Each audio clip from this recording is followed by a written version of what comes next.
Long-time viewers may recognise this area. This is where I planted a load of acorns, and I think it must have been like 4 years ago. It is whatever number of years ago this number on the screen says right now. Just happened to be back in my old neighbourhood, so I thought we'd check in and see if we can find any of my tree babies.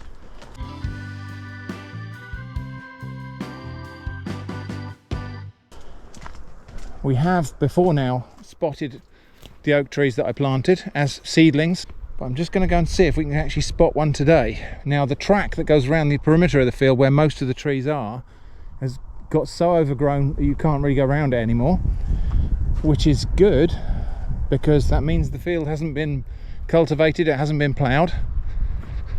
There is this track that goes across the middle.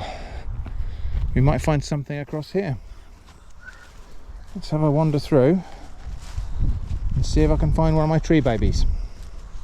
Well, I'm actually having a lot of difficulty locating any of my trees just because of how overgrown and how changed this is. This is a good thing because it means that the land hasn't been touched. Now, we know the trees got off to a good start, so I'm not too worried that they'll be outcompeted by all these grasses and tall weeds, but this is a good thing because the fact that the land is this overgrown, yeah, it just means it hasn't been ploughed up, it hasn't been touched, it's been left in its kind of derelict state, which is good. So here's an oak seedling. Not sure that's one of mine. That's fairly small still. It's 4 years ago when I planted them, so I don't think that's one of mine. That might have just come from, well, that oak tree over there, maybe. So a squirrel might have planted that one independently of me, but that's a good thing. Right, well, here's one of them, right by the path here. And actually, look at the size of the stem on that now. It's about 75 centimetres high. You can see it's branched out and forked there several times, probably where it's been grazed off at the top by deer or whatever. But that's looking a really healthy young oak tree there. So that's the only one I've found that I'm very sure is one that I planted. I'm just going to have a little look up here because we might find one more. But the fact that I'm not finding them is not an indication that they're not here. It's just an indication that everything has been left alone here, which is actually fantastic news for my little trees. Right, I'm just going to have a look up here because I'm sure there was one somewhere up this corner. Oh, Jenny's found another one. Jenny's better at spotting them than me. So it might have developed later. Yeah, so there's another one there. That one's not done so well. It's possible that that one's germinated the following year, but I'm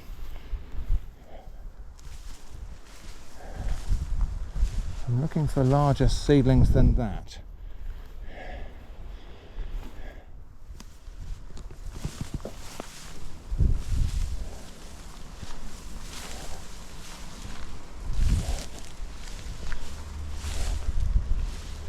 Sure, we should be able to see one here somewhere.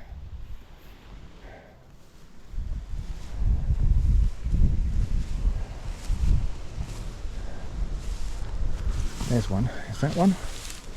That's definitely one. Not doing quite so vigorously there, but again, it's got off to a good start. It's got a good stem on there. Again, evidence that it's been grazed because it's forked. But that's definitely one of mine. There's another one there. Maybe not. So yeah, so we've seen 3, 4, maybe 5 of my tree babies, and every indication is that they are now integrated. They'll have got their roots right down. So these things will be completely safe from drought. They shouldn't run out of water now. They'll have their taproot right down. Really happy to see them going along. They're not as tall as I might have hoped, but I think that's an indication of the fact that they're just getting established. So they'll get their root systems down. At some point they will shoot up and there will be a forest of young oaks here. Yeah, there's another one there. That's definitely one of mine. I planted quite a few around here actually, so there might be some here. But anyway, yep, so definitely evidence that the trees are still thriving here. And they're taking their time to develop. but they're oak trees. They live hundreds of years. There's another one. Here we go.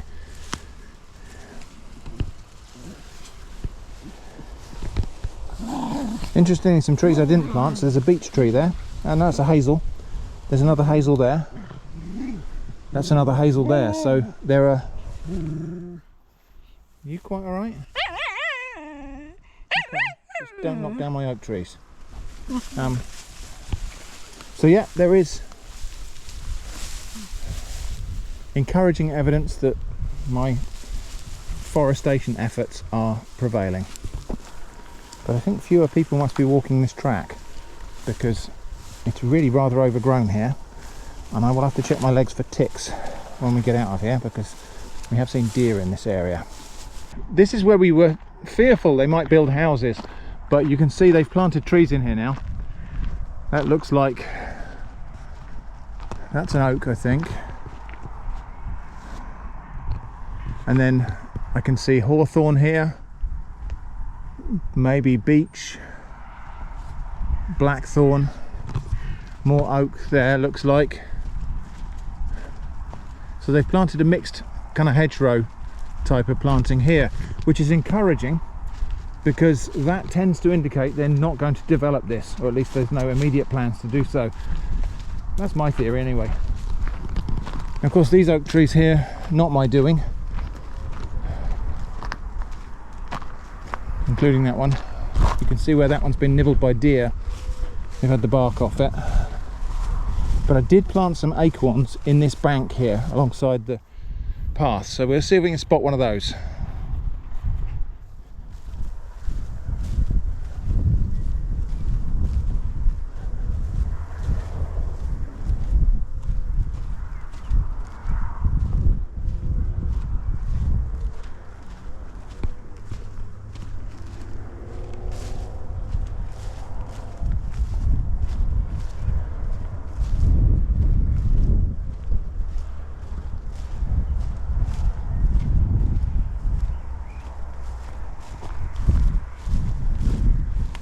Again, that's not my oak tree. That one's been bark ringed by deer probably, but it's growing again from the lower parts of the stump. I'm sure there was one down here somewhere.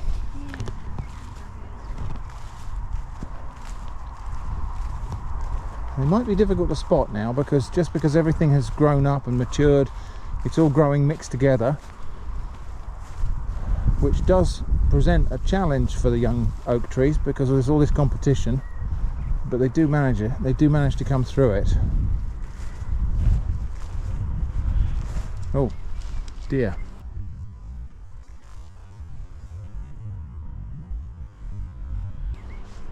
You see it? Just the other side of those thistles there. Yeah, something there. Yeah. It's dropped down to hide from us. Well, we just saw deer. It's just as well we got Eva on the lead. We actually got Eva on the lead mainly because we parked not very far away from our old house, and she expressed an interest in going back to the old house, so we've got her on the lead just in case she tries to run home, or to what used to be home. Well, I can't find any of my oak seedlings along here, but that doesn't mean they're not here. Just means they're not amenable to being found.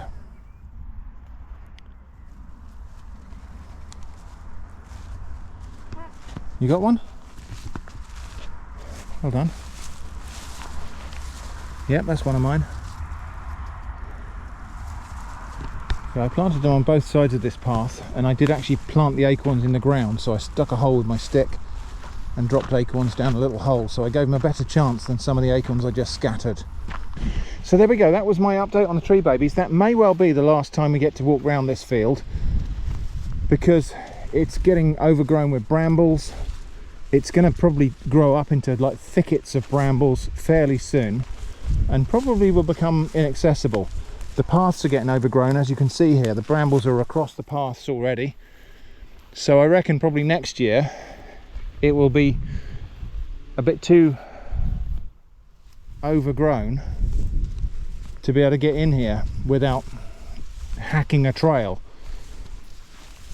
So that might well be the last tree baby update until, I don't know, maybe I'll come back here in 15 years time or something like that if I'm still above ground myself, and we might find this is a small developing forest or something. But I am suitably encouraged that things are happening here, and because this is being left alone, nature will turn this back into woodland eventually anyway. If this is left alone long enough, regardless of my efforts to plant acorns here, nature will turn this back into woodland.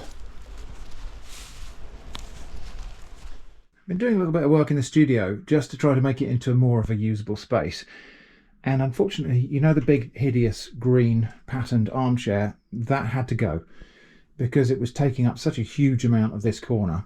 It just had to go. So I donated it back to the charity shop where I bought it, and I've got this chair instead. Now, it's a little bit boring at the moment, so we're going to unboring that.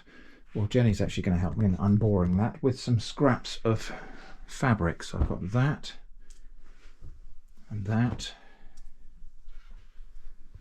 that, that, and that. So yeah, we're going to unboring this chair, or maybe just make it a different kind of boring, because it's all very brown. Anyway, so next time you see that chair, it's going to have covers made of these remnants of upholstery and curtain material. I also had to get rid of the old drawers from these things because they were falling apart. The fabric, the non-woven fabric, was just crumbling. So I got some new drawers for this. I managed to find these in the range. This is not IKEA Kallax, because IKEA Kallax is 30 centimetre cubes and these are 27, and which meant I couldn't get IKEA Kallax drawers to go in there because they just wouldn't fit. But fortunately in the range they have 27 centimetre cubes, and it was a case of, what pattern would you like, sir? Yes. That does mean the primary school type labels have gone and had to be replaced with Dymo labels with much more sensible titles on them now. Anyway, next time you see this chair, it's going to have a cover on it. We come down to White Regis at the southern tip of Weymouth today to look for a particular plant which I want to forage. In fact, we're walking past a lot of it right now.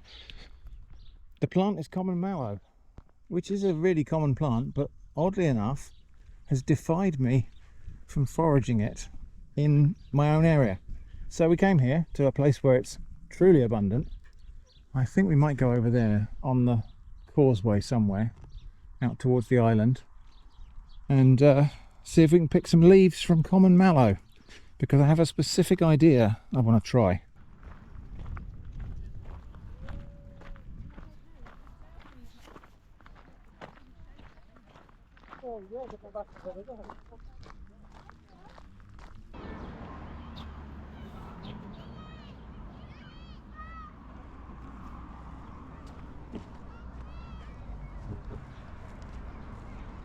So although we came down here for common mallow, there are quite a few other things we could forage here.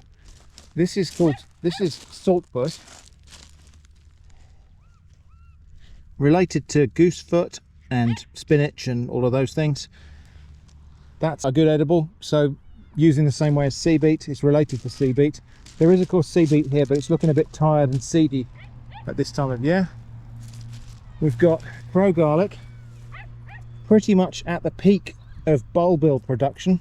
So these little things that I ate in my video, I ate 1,000 onions, are right at the peak of picking right now. There's also wild radish, and that's not a very good example, but the seed pods are quite good to eat on those. See if we can find a better one. So here's a better one.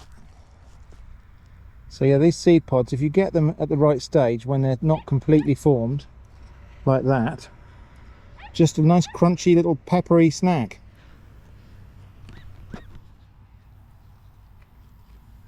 Very radish flavour, a little bit bitter, but pleasant.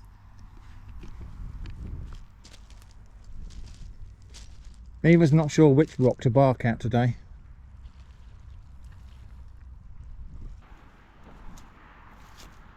And not that I would dream of foraging them, although people have in the past for their starchy roots. Wild orchids, pyramidal orchid here. Fantastic to see. Look at the colour of that one there. So interesting, the variation of colour. So we've just got pinky purple, darker purple, and then like all the pinky purple. So this is common mallow, right by the roadside here. So this is not where I would pick it from, but it's a good place to have a look at it. Very beautiful, massive flowers, so many flowers. And very typically mallow flowers, 5 petals, funny little cone thing in the middle. And this plant has the nickname of cheeseweed or cheesewort, or lots of different common names that include the word cheese. Well, there might be 2 reasons for that. One is that the seed pods are kind of little flattened, rounded discs, very reminiscent in appearance of old-fashioned cheeses. But I think also this plant was used for, the leaves were used for, instead of rennet, for making cheese. There's a different kind of bee. Bumblebee of some sort, not sure which species. Enjoying the mallow flowers.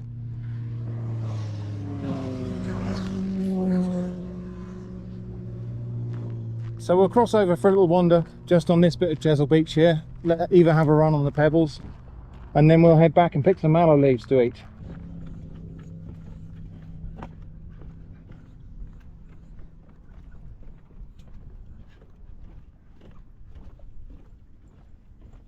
So also forageable, although I wouldn't do it from here. This is a nature reserve. That stuff that looks like grass over there is marsh samphire. So that's like a, well, you can see a bit of it down here. It looks like tiny little saguaro cacti, sometimes called poor man's asparagus. Succulent little herbaceous perennial. Can be picked and steamed and very delicious to eat. But we won't be picking that today. And the greyish green stuff over there is purslane, which again can be picked edible vegetable. And that's what you can see down here, the fleshy, little patches of fleshy greyish green leaves. That's sea purslane.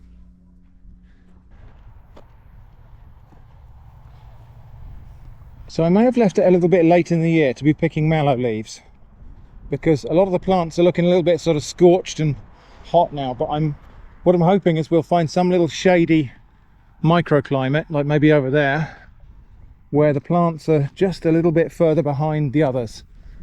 I mean, there are some here, but they're right by the road. So there's a little bit here where there's thistles, and maybe a mallow that's growing in a bit of shade of some other plant. And we'll pick some, hopefully, fresher leaves from that. Alternatively, I might have to wait till next year. So the plants are looking a little bit far along, to be honest, to be picked, but I'm sure we'll find one that's in slightly younger and fresher condition than this.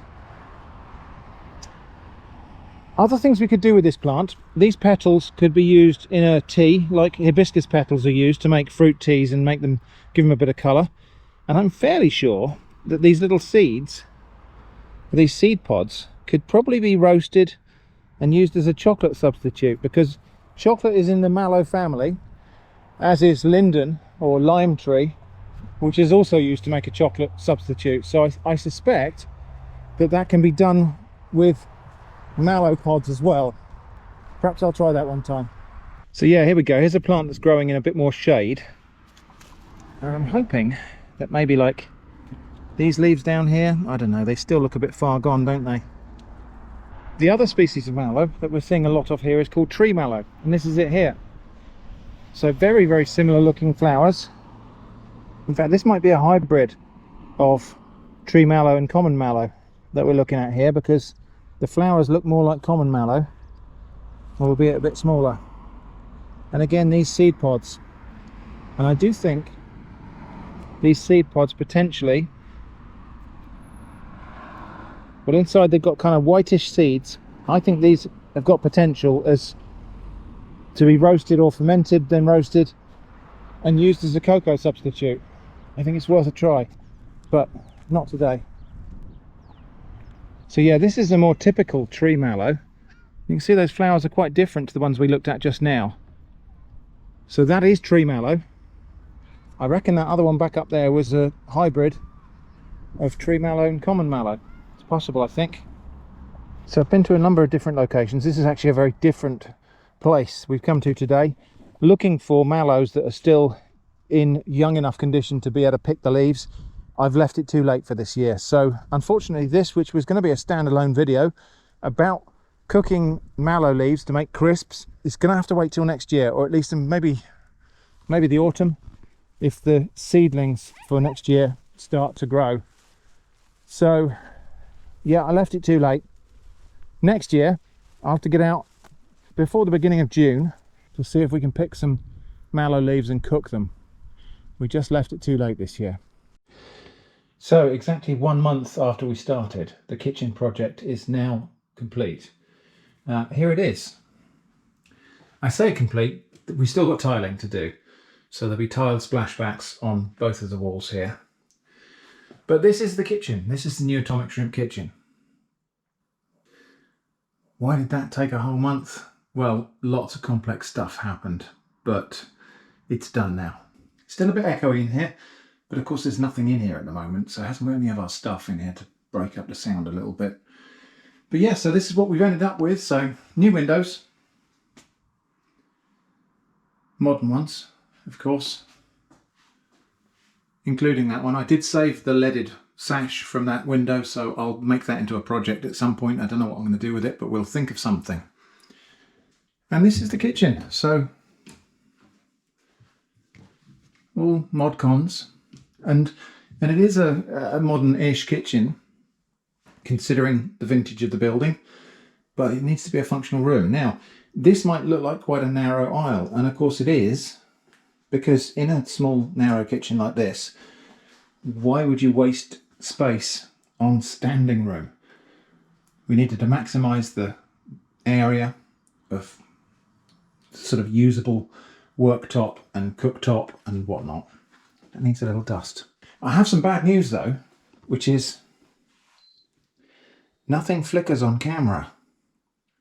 I'll have to add the flicker in post. Key features anyway, we've got a linear cooktop here because there just wasn't room to have a sort of square one where you've got rings behind rings. So we've got a cooktop that's got 4 rings in a row. This is a ceramic cooktop, not induction. I'm not fond of induction, but easy to operate. So that's coming up to temperature level 7, and we'll see it glow in just a moment. Here it comes.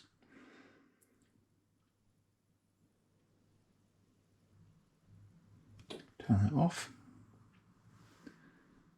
Turn that off. It says it's still hot.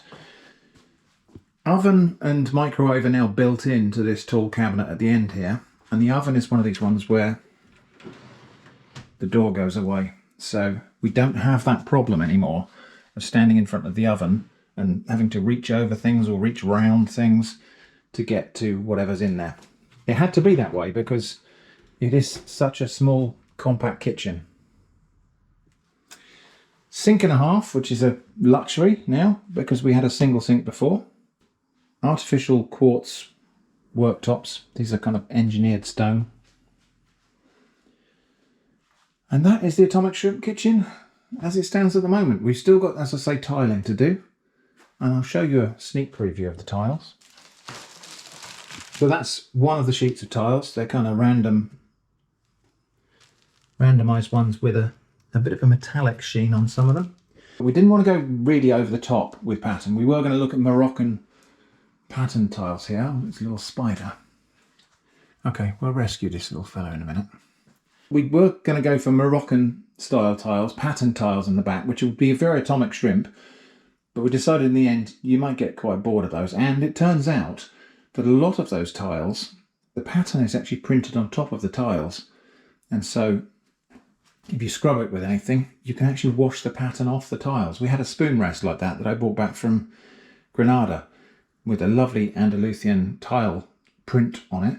Turns out it was just a surface print, and after a couple of times of washing that spoon rest, the pattern came off. And those Moroccan tiles are something like that. I think they're pad printed on top of the tile, on top of the ceramic glaze. And so the pattern can just wash off. Not so with these. These are sort of rustic glazed tiles, and so these will be going all the way over this wall here up to that shelf, and of course the whole of the splashback behind the cooker, and then the same sort of height along this wall and round the window returns as well. Lots of wonky things still in here because it is a wonky weird building. So we've still got the weird wonky wall, which I wanted to keep. We've still got windowsills that aren't square, and so the survey for cutting the quartz here had to come in, and they laser measured everything to 1/300th of a millimetre, which was amazing. And they've cut windowsills that are exactly the right shape to fit. So that's the Atomic Shrimp kitchen as it stands at the moment. Probably next time you see it, it will have tiles on because Jenny's eager to crack on with tiling. Jenny actually enjoys tiling, how about that? So here's a pleasing detail I've just noticed with this new oven. This is the temperature dial. When you turn it to 90 degrees here, it's 90 degrees. If you want to set the oven to 180 degrees, you turn the dial 180 degrees. The dial is graduated in literal degrees. Obviously that only makes sense in degrees Celsius, not Fahrenheit, and obviously not radians either. Back to Studio Shrimp now for a brief explanation of why this kitchen restoration project for what is ultimately quite a small kitchen took a whole month to do. So the kitchen is finished and the build took exactly 1 month and was all done by professionals. Why would a kitchen refit in such a tiny room take as long as that, and why didn't I just DIY it? So the project itself has been open for about a year now. The scope of the project was originally resolve a problem with the room being cold and damp, relocate the boiler out to the utility room, and replace the existing decaying kitchen with a new fitted kitchen designed with the constraints of the small space in mind. However, the scope inevitably expanded because moving a floor-mounted boiler to a wall-mounted position elsewhere actually entails replacement of the old boiler with a new one, and it didn't make sense to install a new boiler on a system of old radiators. Some of the radiators in the house were from some original heating in the 1960s or so, which may have been driven by the back boiler on an Arga stove or similar. So the radiators all had to be swapped out, including a lot of the plumbing to get the hot water through them. We also knew that the windows would need to be replaced because the wooden framed window was rotting away and the metal framed windows were either single glazed or very old double glazed with almost no insulation value. And we knew that the electrics in the kitchen would all need to be redone because the existing setup was all surface wired on top of the old wall boards, and the wall boards had to come off. So we had a project that included building work, glazing, electrics, plumbing, which included gas and water plumbing, and kitchen design and fitting. And this would require multiple visits from each different trade to decommission the old parts, then first and second fix the new stuff. So the critical path and dependencies for the project ended up looking something like this. I didn't want to have to manage all of the timings of those different things, so I gave the project to a local builder to project manage. He did the demolition, the stripping and rebuild and fit of the walls, floor, ceiling and cabinets, and he managed the workflow of all of the other parts and the arrival times of all the other contractors. Work commenced on stripping out the old kitchen and peeling the old fiberboard wall coverings off. So far so good, but on day 2 we hit the first snag: asbestos board above the ceiling. There are 2 main approaches for dealing with asbestos. One would be to encapsulate it and stabilise it and then leave it in place and completely seal it in with a new ceiling. But this wasn't possible because there would be no way to fix the new ceiling in place without drilling and fixing through the asbestos. So the alternative is to have it professionally removed and wrapped up and disposed of in a licensed facility, which is what we did. But of course that inserted a delay in the timeline. Once the asbestos was gone, the walls were repaired and tanked with a special slurry that sets into a water impermeable barrier, preventing damp from coming through the walls, although when the windows came out we discovered that the walls do have a cavity. So the historical problem with damp in this kitchen might have been more to do with water vapour created in the room, condensing on cold surfaces and never actually leaving the room. The walls and ceiling were covered with foam-insulated plasterboard and a skim coat which was left to cure and dry over a weekend. The floor underneath the old vinyl floor covering turned out to be neither flat nor level in various places, so a self-levelling floor was poured. This took a few days to completely cure and dry, so that was another unexpected delay in the timeline. The kitchen cabinets went in pretty quick, but since the design had always included cutting these cabinets down in depth to fit the room, there were quite a lot of points where it was necessary to stop and check that there would still be enough width for things like the sink and the hob. The project was carrying maybe 4 or 5 days of drift. This was a problem for some of the subcontractors, as they'd allowed time earlier but were now serving other customers. They were very accommodating in fitting things in, but it did mean these parts all came together over the space of a week or so rather than a day or 2. With the kitchen cabinets in place, the survey visit for the stone worktops could be booked. This had a bit more lead time on it than anticipated, and there was a 1 week wait for the stone to be cut and fitted. Only when that was done could the plumbers and electricians come back and finalise the plumbing of the sink and the tap and the wiring of the hob. And again, the cascade of delays meant that had to be squeezed in amongst other jobs that were now colliding for them. Along the way, we also ended up replacing the hot water cylinder, as it was found to have a small leak in the indirect heating coil, and we took the recommendation from an electrician to replace the fuse board. The old one, although not completely outdated, didn't support all of the safety stuff that comes as standard with a new one. So what started out as notionally a kitchen renovation actually ended up being a kitchen plus the whole of the central heating plus a door and some windows and lots of electrics. I'm not going to discuss costs in detail, but it was an expensive project, and saving up to be able to do it was part of the reason for living with the old, tatty, broken kitchen for as long as we did after moving in. Jenny did the tiling that you see in this footage. Apparently she loves tiling, so no need to deprive her of that pleasure. I helped with the tile cutting, actually using my diamond wet saw for its intended purpose for the very first time. Other fun details: owing to the narrow shape of the room, there was nowhere to install a full-sized hob. There are full-width units on the window side of the room, but that's where the sink goes. So the kitchen was designed with a linear or inline hob. Initially we thought we would have a gas hob, but since burning gas creates water vapour in addition to the steam that's coming off of all the pans, we decided on electric. Sourcing an electric linear hob was not straightforward, as it seems like many manufacturers are phasing out the more unusual items in their ranges. This one had to be shipped over from Germany. There's an inbuilt extractor above the hob which vents through the back wall so steam from cooking doesn't hang around in the room. And there's a plinth heater underneath the cabinets, which is just another radiator plumbed into the central heating, which will help to keep the room warm enough that moisture shouldn't be condensing everywhere in winter. The oven too is electric, which I greatly prefer anyway for evenness and consistency of baking, but of course burning gas in the old oven was another source of water vapour. And the microwave is built in above the oven, so that doesn't need to take up space on the worktop.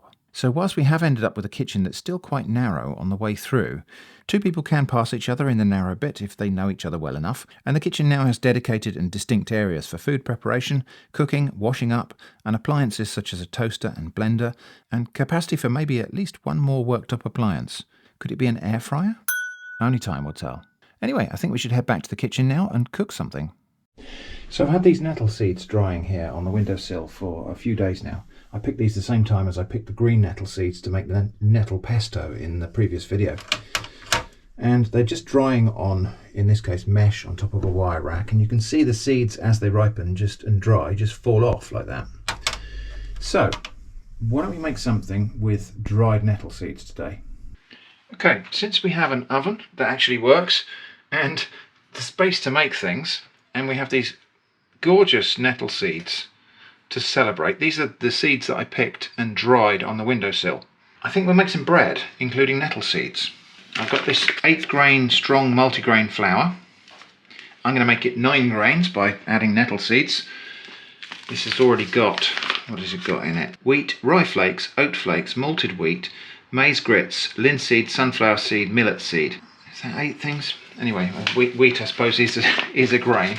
Okay, I'm going to make some bread. So I'm going to use a 5-to-3 ratio here. So I'm going to go for 450 grams of this flour. We'll have 50 grams of nettle seeds, which might be quite a lot actually. Let's have a look and see.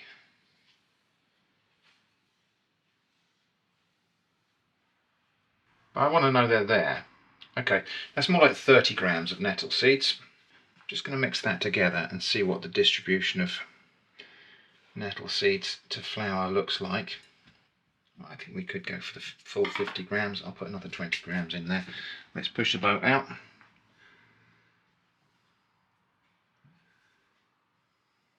Okay, so that's a total of 500 grams of dry ingredients there. Medium-sized whisk to combine.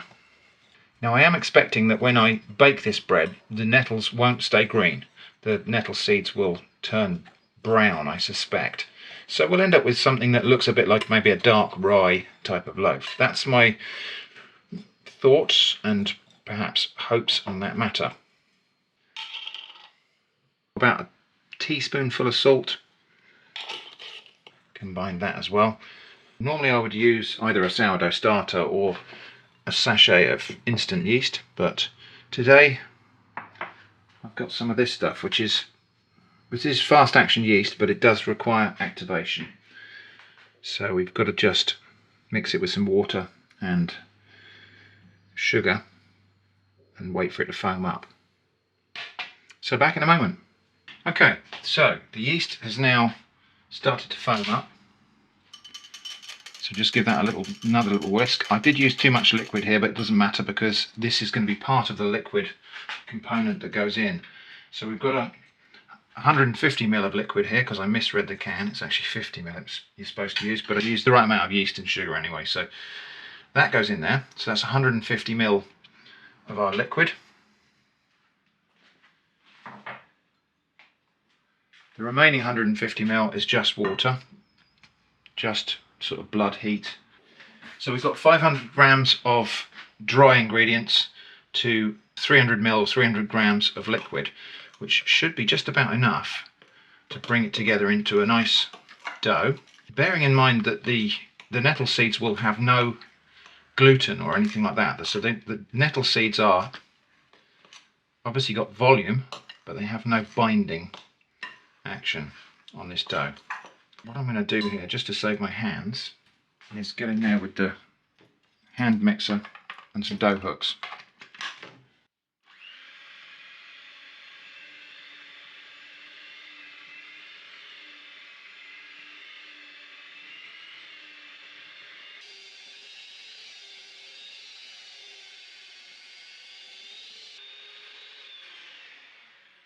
And actually, that's all the kneading that's ever going to get.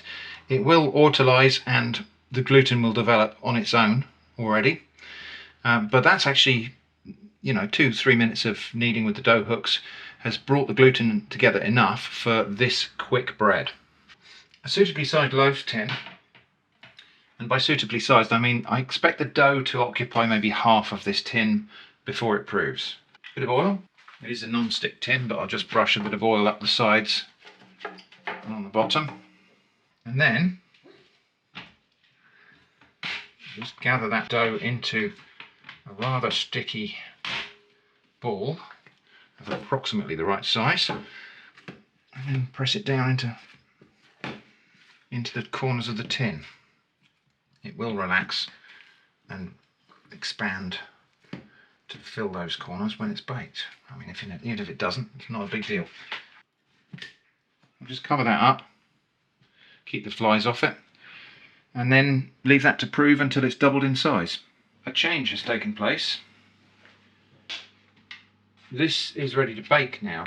Now I'm not going to slash the top of it because that always ends in disaster when I do that. So the last few times I've tried doing that, it just deflated the loaf. I'm brushing it with a little bit of water because that will promote browning. That dissolves surface sugars that might have been enzymatically broken down from starches by the yeast, and that will caramelise on the top of the loaf. That's the theory. Okay, oven is preheating, and then we'll get that straight in. So the oven is preheated. I've got a cup full of boiling water here, which I'm going to pour into a tray that's in the bottom there. That'll create a bit of steam in the oven. And in goes my loaf. We'll bake that for about 25 minutes.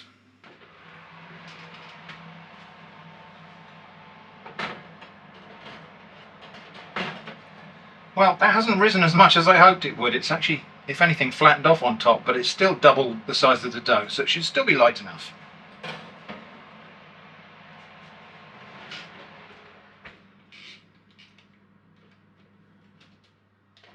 That slide and hide door is just amazing, just makes the oven so much easier to use.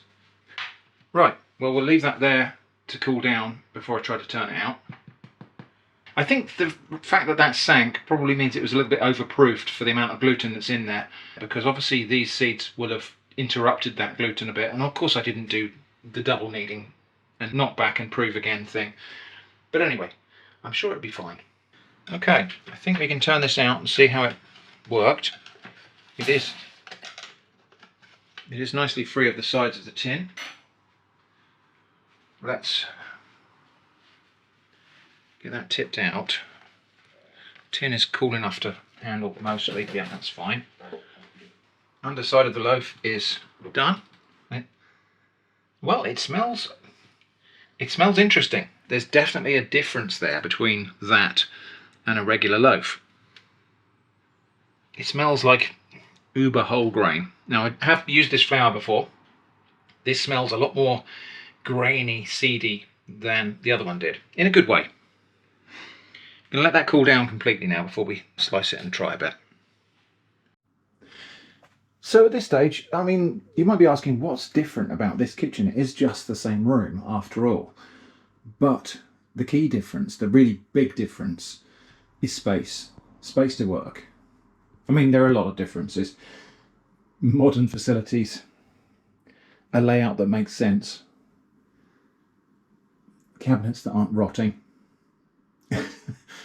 appliances that work and work very well. But chiefly space to work. And so we've got a preparation area now. This is a dedicated preparation area. I can chop vegetables, whatever here. I can put prepared ingredients here. I can cook here. I can put dirty pots and pans here without needing to break off what I'm doing to wash up to make space for the next stage. And that was always the problem in the old kitchen, was that I had such a limited amount of preparation space and storage space for dirty pots and pans and whatnot, that I would only like put a pan on the cooker and I'd think, okay, I've got room to chop an onion and put that in, and then now I've got room to chop a pepper and put that in. Whereas now I've got room to prepare all my ingredients in one efficient batch, cook without stopping to make space for washing up, and then do one tidy up, get my hands wet once at the end of the whole process. And why is that worth the money? Well, cooking is now a much more chill experience in here, which is exactly what I feel like I needed. So, money well spent, I think. Really happy with the new Atomic Shrimp kitchen. I hope you like it too. My hascap bushes here and here, this is the edible blue honeysuckle, or honeyberry. Didn't produce very many berries this year, and only on this plant here. And actually most of them fell off, but there is just one berry there that looks like it's about ready. Yeah, it came off very easily. They've not gone very dark blue, but that is quite soft. So, I think the birds got the other ones. Yeah, I think the birds got all the other berries, or they fell off before I noticed them. Anyway, we get to taste a honeyberry.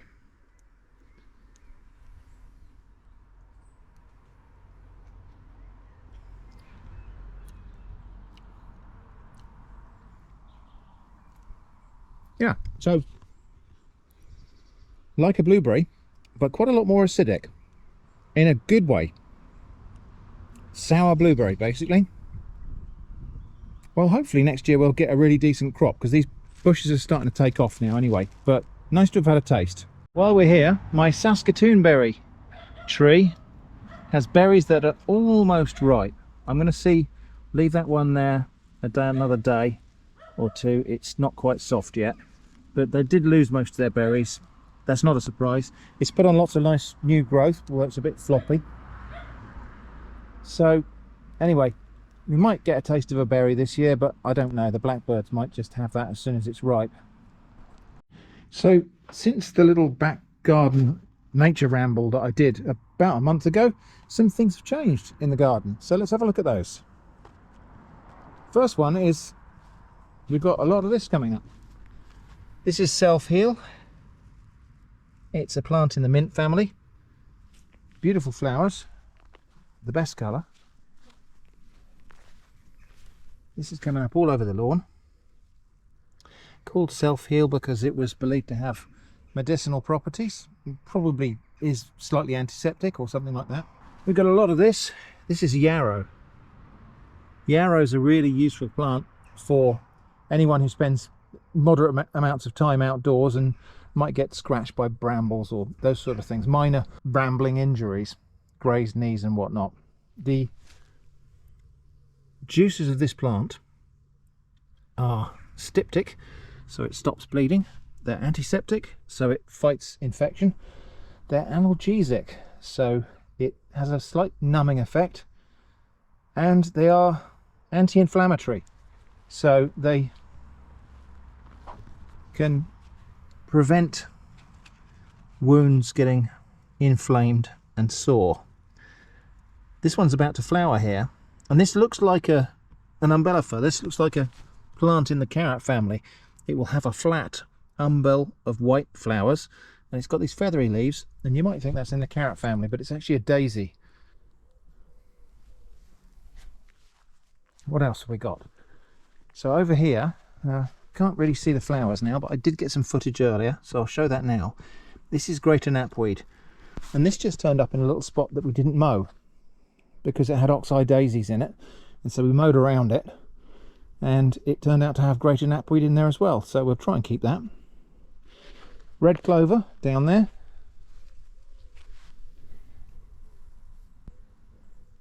And white clover right next to each other. More self-heal. There's a really nice one. Look at that. Really nice tall specimen. And it has these kind of flower heads that produce multiple flowers in succession. So quite a pretty little plant actually, and it flowers for weeks on end because of that successive flower head thing. And then round here there's something else to show you. So we have cut the grass here because it's mid-July now, but we didn't cut down this ragwort plant because I was hopeful that we might get some visitors on it, and indeed we have. The Stripey Bois have arrived. These are cinnabar moss caterpillars, and they are the reason that I preserved this ragwort plant here. Little stripy caterpillars eating the ragwort. Not really visible in their full glory yet. When they get into their second or third instar, when they've shed their skin a couple of times and grown, we'll really see the stripes quite boldly. Slightly melancholy fact about this caterpillar, this species, is some of them have to die to protect the others. So this black and white stripe pattern is a warning coloration. This is to warn birds that this is not a thing you should be eating. And to birds, this caterpillar will taste inedibly bitter. It'll taste horrible, toxic, probably because it's acquiring those toxins from the plant. But the birds don't instinctively know that. They have to learn it. And so the young birds have to learn that these caterpillars are not good to eat. And they learn that by trying a few. And so every brood of these caterpillars will get a few of them picked off by young birds that don't have the experience to know that these things taste bad. And that's how the birds learn that the stripy caterpillars are bad. So some of the caterpillars have to die in order that the other ones can live. We've got a hoverfly, a couple of hoverflies there, two different species of hoverfly. I'm not very good at identifying hoverfly, but there's one. And the other one went round that side. There it goes.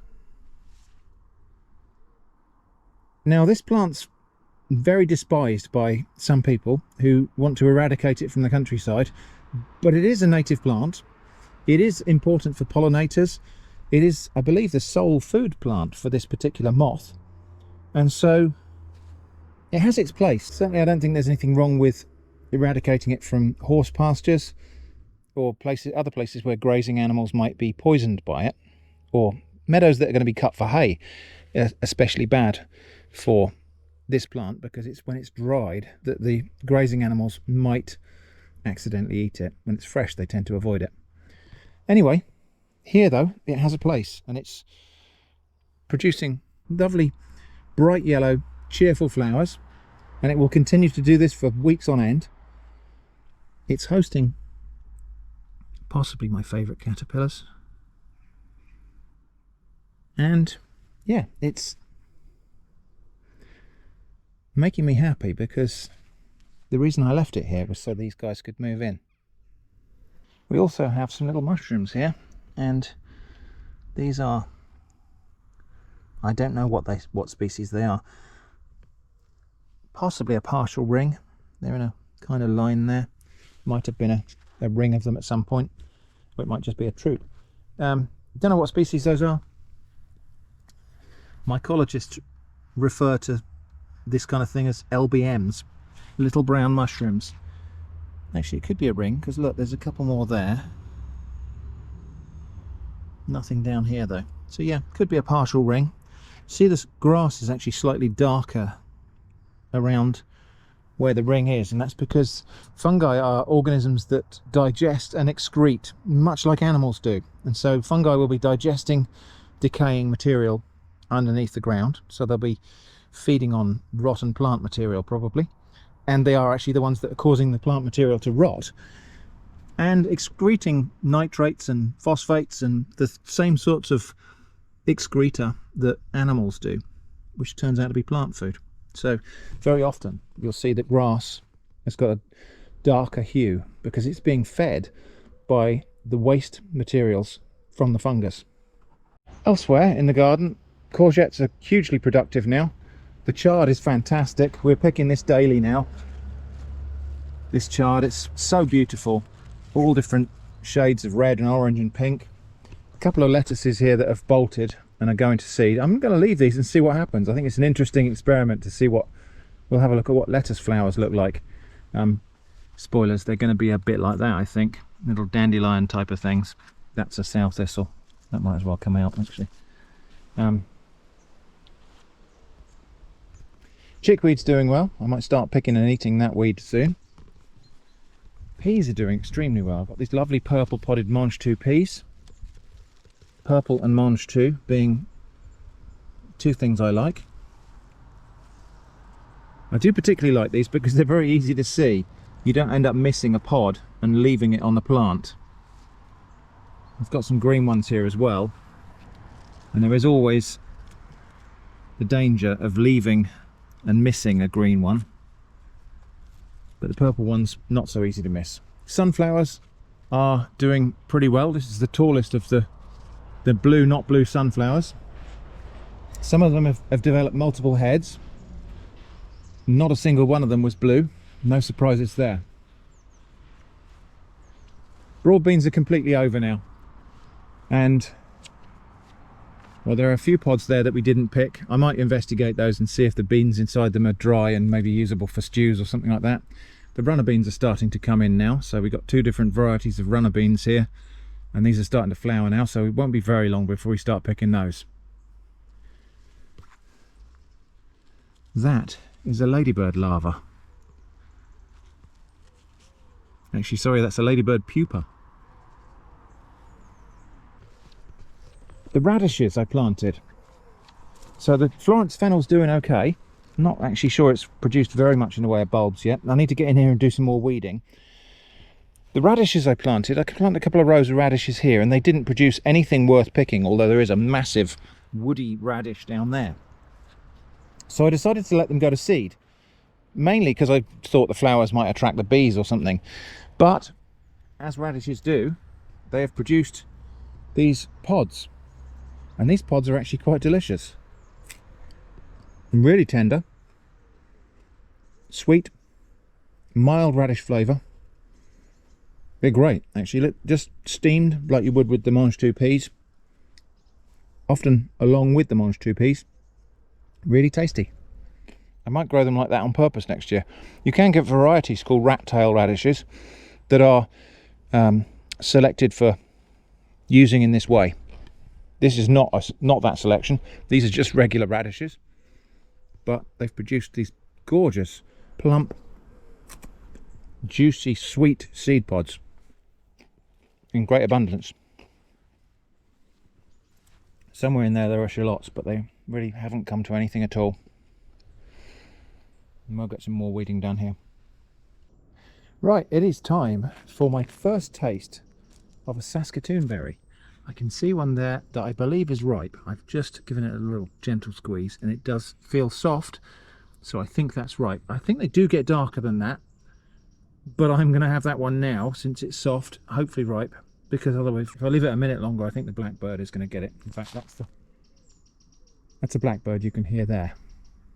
So here we go, first taste of Saskatoon berry. Now I've had June berries before, which are related, but I haven't had Saskatoon. This is Amelanchier alnifolia. So yeah, it's got a bit of give to it, so I think it's ripe. Let's give it a taste. I suppose you want to see my face when I'm doing that. Here goes.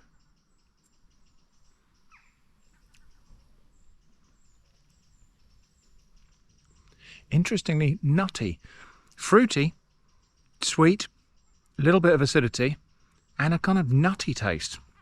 Like almonds, but not the marzipan bit of almonds, the nutty bit of almonds. Really interesting. I have also noticed while I was down here that this tayberry has got a couple of fruits lurking there as well. So there's one there, which we'll have. And there's another one there. In fact, there's another two there.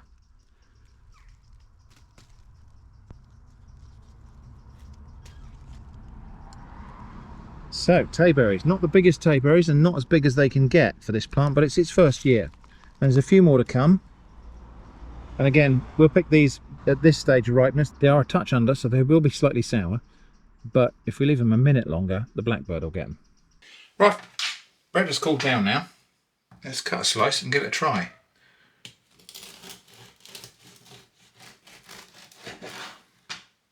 Well, I was not completely correct about it not staying green.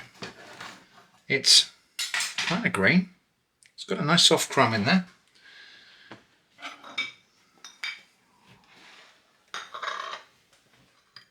Let's try that. A bit of butter on there.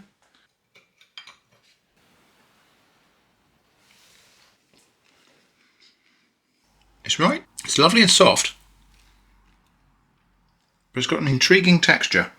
It's filled with tiny crunchy seeds. You don't feel them, but you hear them sort of crunch.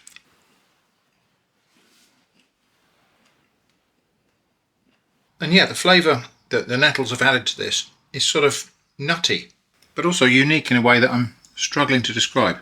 It's really good though. Very tasty. So, take a look at this. This is my funberry, Rubus elesibrosus.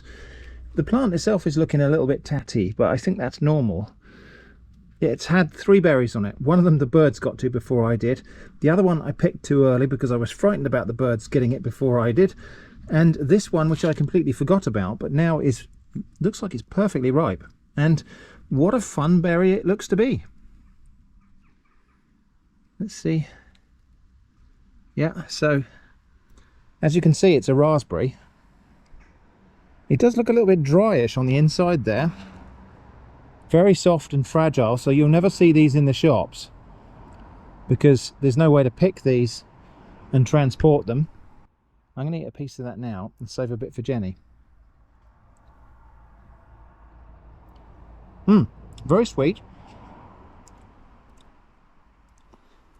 Interestingly, not very aromatic.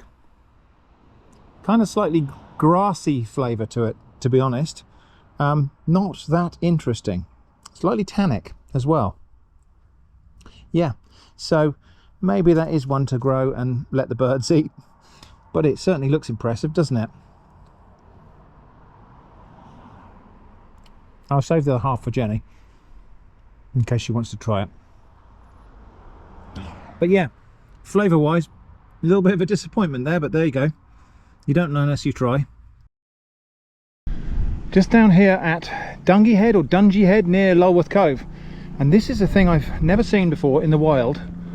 This is wild cabbage. I'm not going to be picking any of this today, and it's probably a little bit tough and leathery for picking. And that's a Spitfire.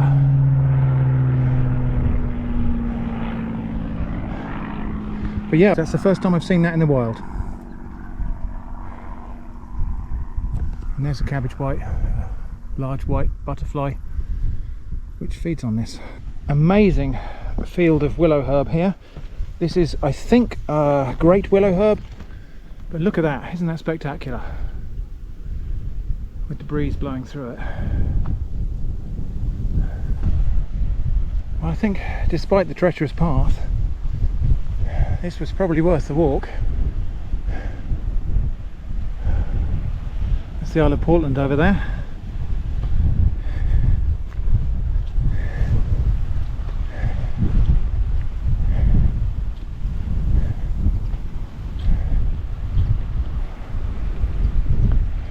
So if we could see past that rock there, that headland, we would see Durdle Door. But it's unfortunately on the other side of that headland, so we can't see it from here. That'll have to be another day. And this is very interesting. Yellow stuff coming out of the cliff here, unless that's a yellow lichen or something. No, it seems to be yellow coming out of the cliff. But it can't be sulphur. There's no volcanic formations around here. It must be an iron compound, I think. Yeah, judging by some of the redder bits there, I would say that must be a yellow ochre type of material. Up there, limestone strata turn completely on their edge. So that rock there would originally, when it formed, been horizontal. It's now been turned completely vertical, and you can see layers of it just peeling off and falling down. So that was a fun little trek down to Dungy Head. Somebody let me know how that's pronounced in the comments. Now we have to go back up the hill.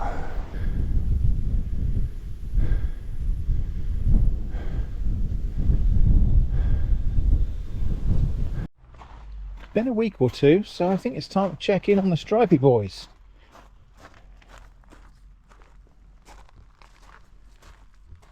Oh yeah, they're doing okay. Grown quite a bit since we last saw them. There are some smaller ones too, maybe a different brood, but they're doing okay. They're all over this ragwort, munching away at it. Nice.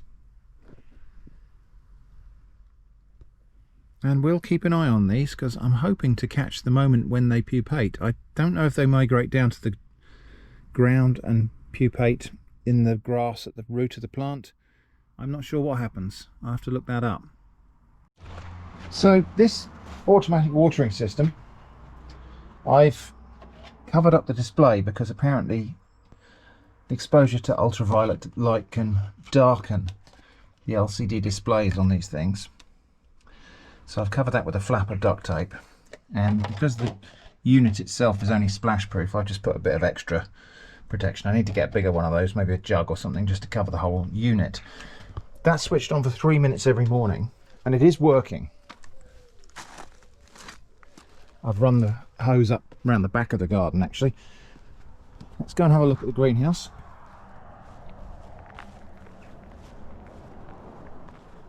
So yeah, the automatic watering system is working. I would say perhaps a little too well. The tomato plants have gone completely out of control, and I'm going to have to do some pruning in here. This being a small domestic greenhouse, I can't do the things that commercial tomato growers do, where they strip off all the bottom leaves and lower the plants down and let them run along the ground a little bit before, you know, untie them at the top, loosen them, lower them down. I can't do that sort of thing here, so it is a bit of a compromise. But yeah, we've got quite a lot of fruit. So what I'm going to do anyway is get in here and do some pruning.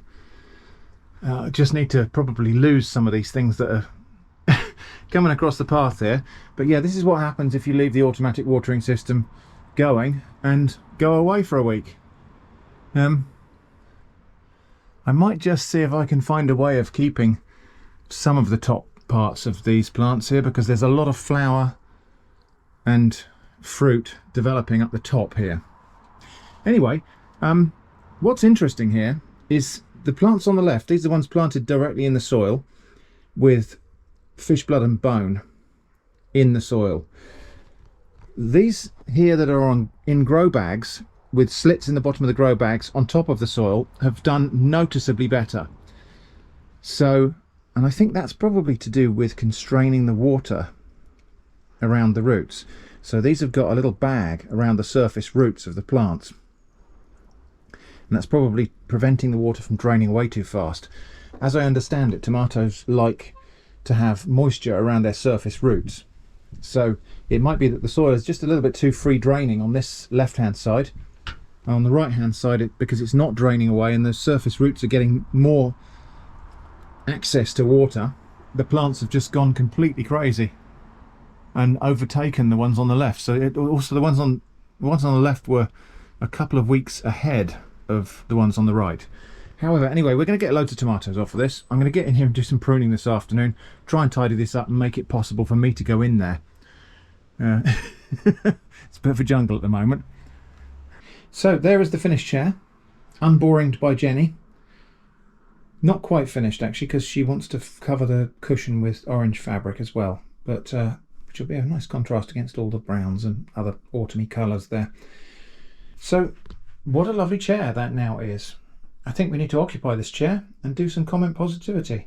It's time for the comment positivity section, and as always I'm just going to pick out, I don't know, a dozen or so comments that either made me smile, asked interesting questions, or just contributed to the general positivity of the channel, and attempt to answer them. Starting with the underwater video. I would happily watch an hour-long video like this. I loved seeing the shrimp get comfortable enough to come out and wonder what else might show up with time.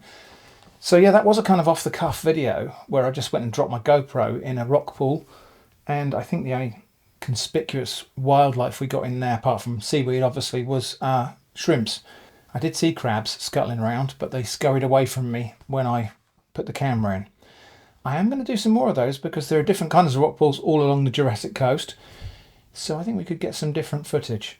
Maybe we'll see some crabs or different kinds of, you know, hermit crabs, shellfish, little jellyfish, sea anemones, all sorts of things. So we will do some more of that. On the chicken pie video, I do enjoy the recurring girthy carrot character. Well, thank you. Yeah, I enjoy my little mannerisms and recurring characters and so on. It's fun to have little catchphrases and bits of channel lore that we include in these sorts of things. I apologise if I look really hot. It's a scorching hot day today and I've got to have all the windows and doors shut so we don't get background noise in here. So I may end up dissolving a little bit as we go on. On the random stuff video where I mentioned about bees visiting the same kind of flower and favouring the same kind of flower, somebody said the bee thing is called flower constancy. It's so interesting and a really nice catch. So it's amazing what tiny details nature holds that we rarely ever notice. So I looked into this bee constancy thing, and it's a really interesting thing. And it turns out I was right in that observation.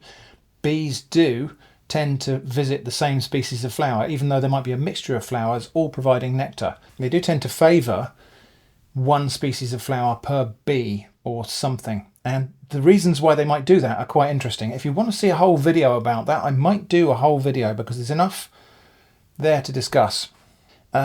On the Pi 000, which is back there somewhere. Heads up on that just leave it running plan. In a previous job building software for escape rooms, I've used Raspberry Pis. Leaving the device running for long periods of time will break the SD card in matters of days, weeks or months, depending on how many writes you're doing. The solution we used is to put the whole file system into read-only mode, and from that point forward we had effectively 0 failures. Really good tip there, thank you for that. I hadn't really thought of that, but yeah, I'm not actually sure that I'm going to leave the Pi running for a really long time, the Pi Zero for a really long time. I have got another project where I bought a thin client machine and I'm repurposing it as a little mini server. So keep an eye out for that. I might do that in the next random stuff video. Oh, Sisig. Sisig was a weird stuff in a can episode where I opened a can of something that's sort of popular. I think it's a Filipino dish. As someone who's lived in Singapore for a substantial period, for future record, calamansi is more similar to lime than any other common Western citrus. Now I picked up this comment because I think I might revisit sisig at some point and make it as authentic as I can with the ingredients available here. I think I used lemon juice in that video, but I've got a little calamansi tree because the ornamental calamondin oranges that you see in garden centres, and I bought one from Lidl actually, and it's done really well. I've managed to keep it alive. So that's the same fruit as calamansi, but it's called calamondin for some reason here. Eva's complaining because I've stolen the chair. Hey, just stop it. So yeah, so it's called calamondin here, and it's grown as an ornamental. But I've got one on the windowsill out there, picture on the screen now, and I've managed to get it to produce and then ripen these fruit. So I've got some little calamansi fruits here. I need to make something with those, and I think I'm going to have to go at making sisig, but from scratch, not from a can this time. Auto watering system. Why is water so expensive? Isn't the UK famously a very wet place? For context, water is less than $1 Canadian per metre cubed where I live, though we are adjacent to a very large river. I didn't think £4 per cubic metre was expensive, but perhaps this comment is the counterpoint to the one I more commonly get, which is why is your food so cheap? I suppose the short answer to all of these questions about why do things cost different amounts in different parts of the world is some of it's just down to availability, some of it's down to the price rising to what the market will bear. Suppliers will charge what they can get away with, and if the price goes up too high, people stop buying it. Not so much with water, you haven't really got a choice. But with normal commodity type products, if people start using them less, then they drop the price and that encourages sales. So the price will tend to rise to what the market will bear. I'm not the first person to say that. I think that's from some economic theory somewhere, possibly Adam Smith. Eva, would you stop carpet swimming? Hey! I'm working here. On the random stuff where I visited Portland. Next time you visit Portland, you should check out Church Oak Cove. Be prepared for a lot of steps. I lived there for a few years as a teen. I'm getting hard nostalgia for Portland Bill. I sat on Pulpit Rock for the eclipse in '99. So yeah, I've actually been to Church Oak Cove about 2 years ago because we were going to buy a house on Portland, but we didn't. We moved here instead. So yeah, I went down to Church Oak Cove and it was lovely. And interestingly, I took a tiny little bit of video of a lizard on the steps on the way back up, and I put that in a random stuff video, and somebody recognized the steps from just a really cropped shot of a few steps with a lizard on it. Amazing.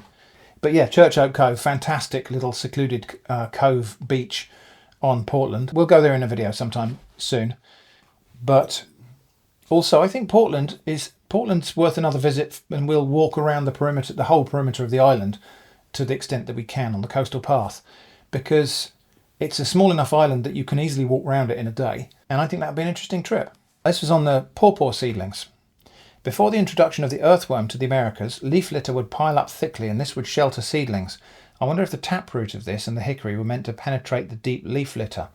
That is a good and interesting question. So my pawpaw seedlings did this weird thing where they produce a big taproot, and then the shoot comes out and it's bent over, and then it suddenly springs up.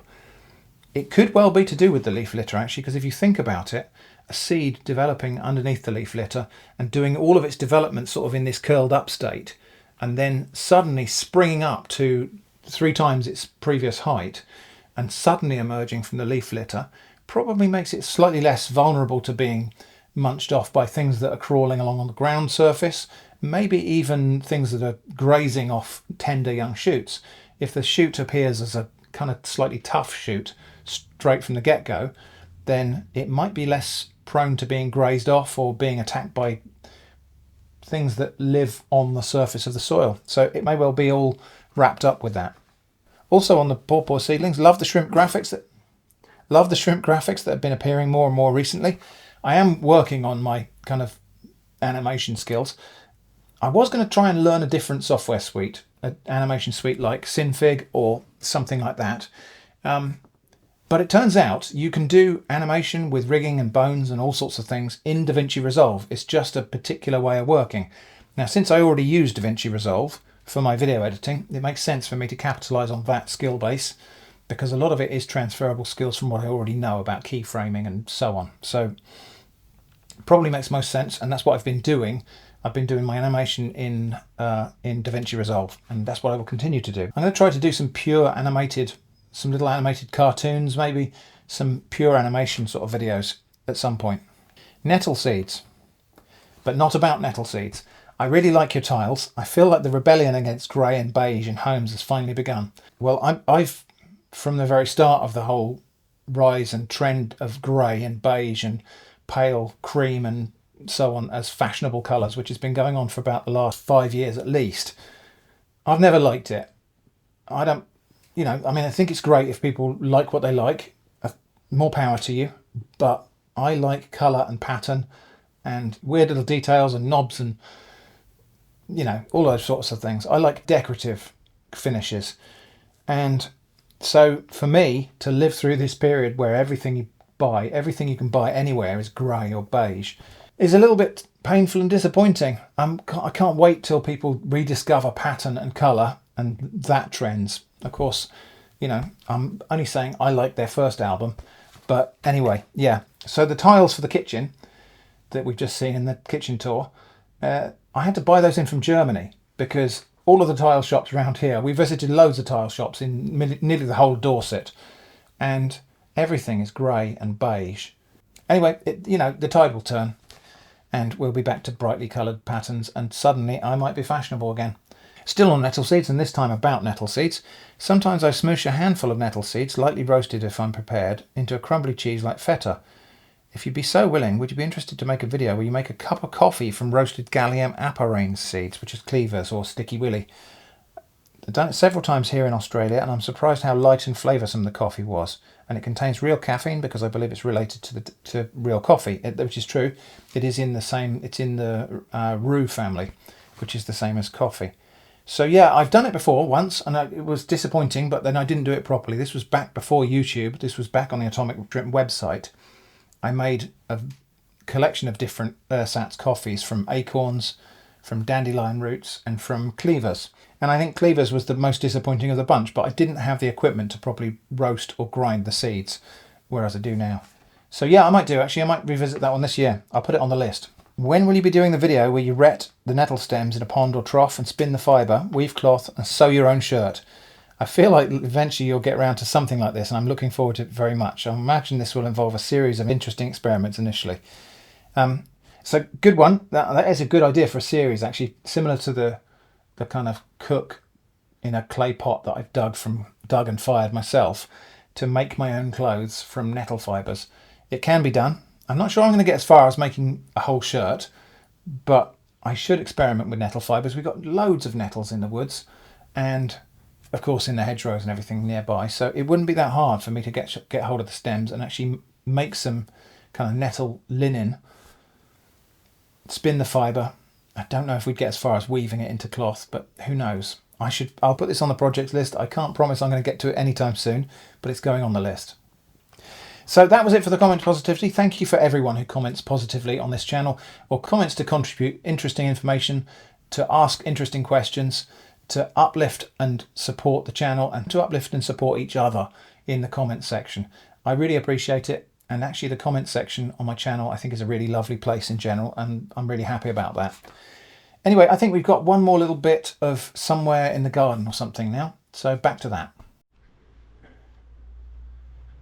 Okay, it may not look like it, but I have given the tomato jungle a severe pruning. There's still quite a lot that's overgrown here, but I'm really reluctant, for example, to cut out this bit here because there are tomatoes developing here.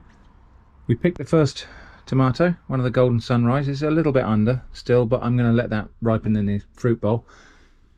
But we've got more tomatoes to come. I can see some more ripe ones down here somewhere. I did see some. So yeah, some of the plants were looking a little bit dry, so I've just adjusted the watering nozzles, but I think we can at this point assume that that automatic watering system works really well, perhaps too well. We got lots of fruit still to come. I may do a bit of leaf pruning in here just so the sunshine can get on those fruits and ripen them. Might do a little bit of sort of foliage cut back. I've also given the watercress a very severe haircut because it was trying to go to seed, and it had gone really leggy, and a lot of it was just looking a bit woody and stuff. In fact, when I say it's trying to go to seed, this is all the seed pods down here. This is remnants of seed pods, and these little yellow things are watercress seeds. So it did go to seed. Anyway, giving it a really hard haircut and a feed, and hopefully we should get some nice lush new watercress growth on there. Other things in the garden are doing quite well. Lots of lovely chard, lots of lovely courgettes, lots of lovely peas,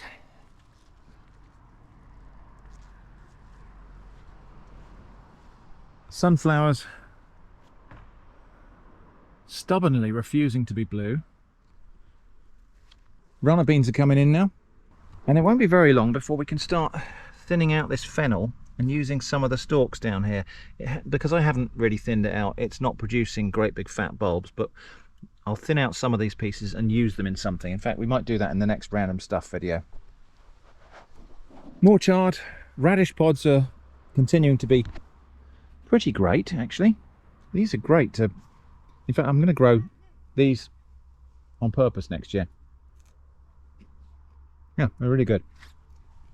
Oh, Eva's just been told off for digging.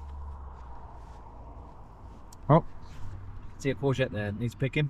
So yeah, garden, I think probably not quite as organised as it was last year. I've let it go a little bit for various reasons.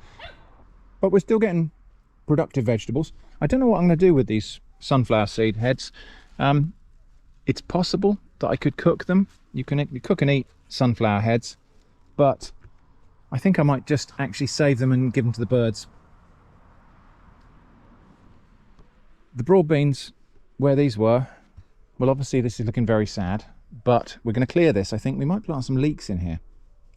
Anyway, that's probably it for the garden for now, until the next episode. So thanks for watching, and I hope to see you again soon.